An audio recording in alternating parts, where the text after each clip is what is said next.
Hey witches and non-witches, this is Tiffany on Bewitching.Bemused. Today I've got kind of a little more casual conversation piece for you, in which I want to tell you to stop following all the damn rules. I actually just got done filming my summer witchy vlog video, so that's why I'm still sitting in my bed in some pajamas. Okay, so what do I mean by rules, and why the hell would I tell you to stop following them? When we talk about witchcraft and usually magical practice in general, but not entirely, we love to say there are no rules in witchcraft. We love saying that. Is it true though?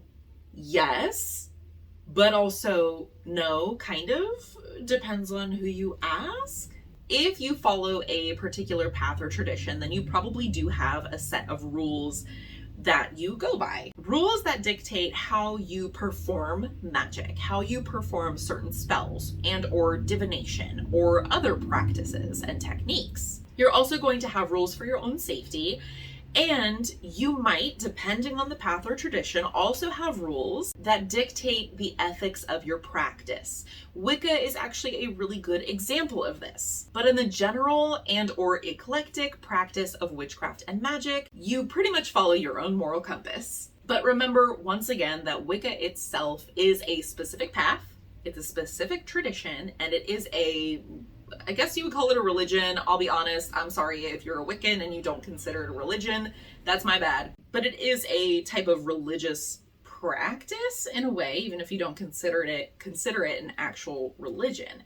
So remember that witchcraft is not the same as Wicca. It's not the same as paganism. Witchcraft is a secular practice. So is the general practice of magic, which I'm just gonna go with the term witchcraft in general, but you know what I'm saying. The practice of magic, the practice of the occult, witchcraft. Just for the sake of brevity, don't come at me in the comments. So when we say that witchcraft itself has no rules, that's because we are talking about the general practice of witchcraft, or the eclectic practice of witchcraft, which in regards to ethics, a practitioner must abide by their own moral compass. There's no law, there's no set of rules, there's no guidebook. In that same vein, like I said, you also have rules in specific paths, traditions, and religions in the practice of these things that would dictate how you do certain tasks or rituals, and that you would also be instructed to stick to for your own safety. But remember that magic is not an exact science, so there is no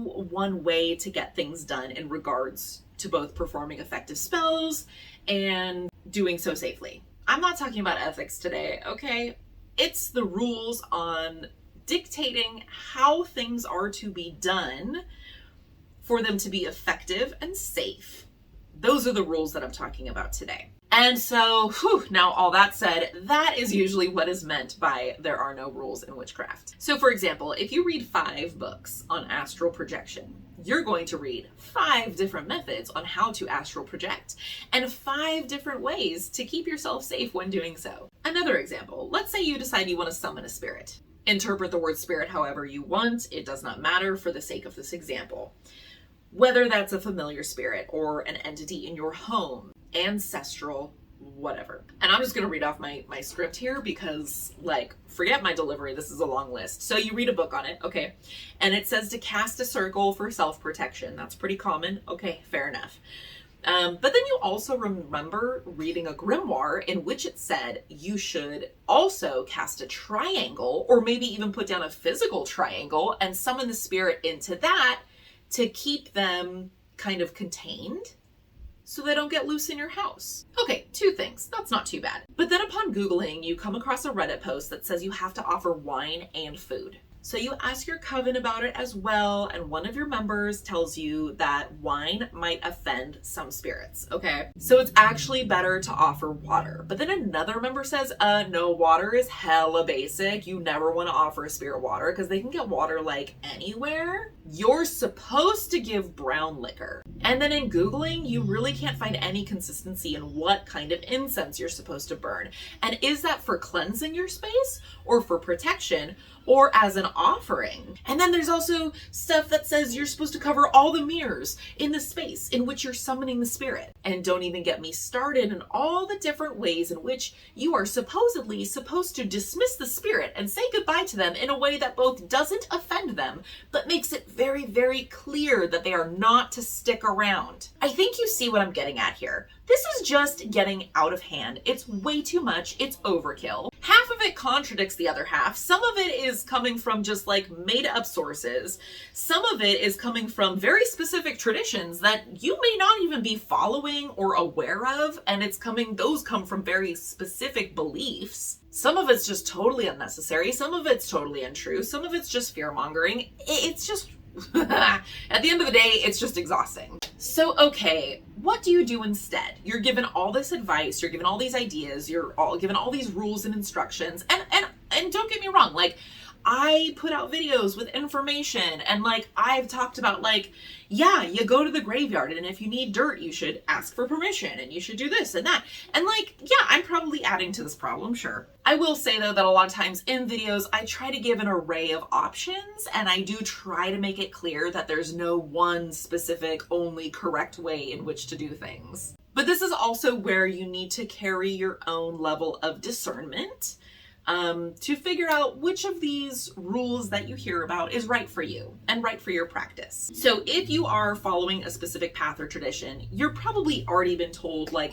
this is the way we sense energy, and this is the way that we do, grounding and centering, and this is the way we cast circles, if you cast circles in that tradition.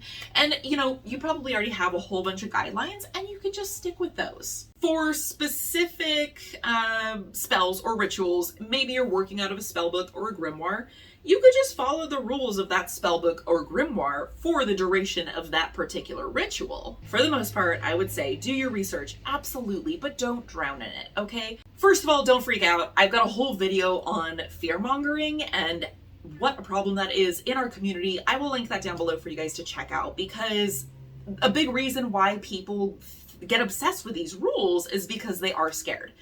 They get told like, oh, this curse could backfire on you and become a curse in your life, or this could happen and you'll offend this deity and they'll curse you, or this will happen, and it's just so many things. So a lot of that is crap. It's garbage. It's stupid. It's not true. Okay? If that's a problem for you, go watch my video on fear mongering. I hope I can clear a lot of that up for you, okay? But just know that if you approach most things in your practice with not trying to intentionally offend, then you're fine. Go about things in a respectful manner, right? Like if you're trying to interact with spirit of any kind, deity, ancestral, land spirits, you're trying to get some graveyard dirt. If you go in with your best intentions in mind, you go in trying to be respectful, then 9 times out of 10, 99 times out of 100, okay, it's fine. That's understood, even if you don't do it the right, quote unquote, right way. Just be polite. Give offerings when it's appropriate. The same thing goes for your personal safety, right? It's not just about offending somebody. Your personal safety. A lot of the things that we're worried about, it's just a lot of fear mongering. If you feel better and more comfortable following certain rules, then of course, by all means do so. But when it comes to these rules, like, oh my gosh, I gotta cast a circle. What kind of circle do I need to cast? Do I also need to do this? Do I also need to veil? Do I need to do that? Should I not cast a spell at all because it might backfire? Do I need to do a full divination reading before every single spell I do to make sure it's not going to have a horrid outcome for me? No, like, just calm down, take a deep breath. Take a deep breath. Follow your instincts, okay? That's the biggest piece of advice I can give you. Use common sense. Be polite and respectful, and follow your instincts. You can also experiment, by all means. I always encourage experimentation. Play around with what feels right to you. Use what has worked for you in the past. If you're still learning, if you're still at the beginning of your journey and you're trying to figure it out, that's okay. Play around with a lot of different things. I know I'm getting repetitive now. this is something that I worry holds people back because it does feel overwhelming. It feels like a lot of information and a lot of rules and what's right and what's wrong. Well, nothing is all completely right and nothing is all completely wrong. Everything is right for some people and wrong for others. There you go. Thank you all so much for tuning in, and really, seriously, check out my video on fear-mongering, okay? And if you're interested in an article version of this video to share with somebody who prefers reading over watching, that's linked down below in the description box.